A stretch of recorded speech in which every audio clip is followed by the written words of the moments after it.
مکتب کی اس سال کی یہ آخری مجلس ہے آپ کے علاقے میں. سادات باہرہ کا علاقہ، جسے عامیانہ تلفظ میں کثرت استعمال سے سادات بارہا کہا جاتا ہے. یہ تو معلوم ہی ہوگا کہ وصف میں سادات باہرہ ہے، سادات کا روشن سلسلہ، سادات کا تابناک سلسلہ، وہ روشن و تابناک سلسلہ جس نے اپنے اطراف میں بھی روشنیاں بکھیری ہیں. مگر اب آپ کی روشنی کچھ مدھم پڑ رہی ہے. اس کا احساس ہونا چاہیے. دیکھیے، صحت مند ذہن، صحت مند دل، صحت مند طبیعتیں اندھیرے سے گھبراتی ہیں. آپ کی طبیعتیں نہیں گھبراتی.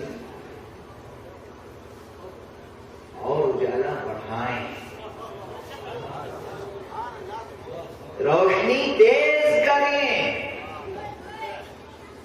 آپ کا گھر بھی روشن رہے اور آپ دوسرے گھروں کو بھی روشن رکھیں. میں یہ نور مادی کی بات نہیں کر رہا ہوں، میں نور معنوی کی بات کر رہا ہوں. چراغ توحید آپ کے گھر میں روشن رہے گا، تب دوسرے اہل توحید بنیں گے.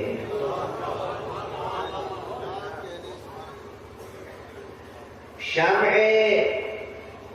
ختم نبوت آپ کے گھر میں روشن رہے گی، تب دوسرے ختم نبوت کے دامن سے وابستہ رہیں گے.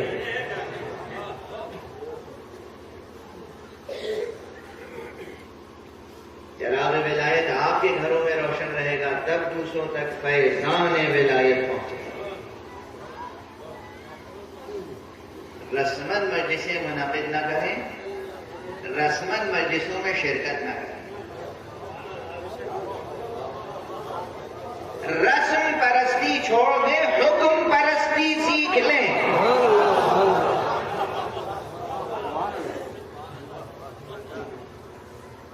حکم مولا جو ہو اس پہ عمل.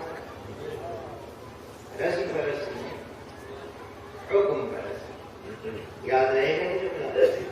جوانوں کو خاص طور پر ہمارے معاشرے میں کہیں سے بھی رسم پرستی داخل نہیں ہونی چاہیے. حکم پرستی. جب رسم پرستی قائم ہو جاتی ہے تو اس کی شاخیں اتنی پھیلتی ہیں اور زوال ایسا آتا ہے کہ بت پرستی شروع ہو جاتی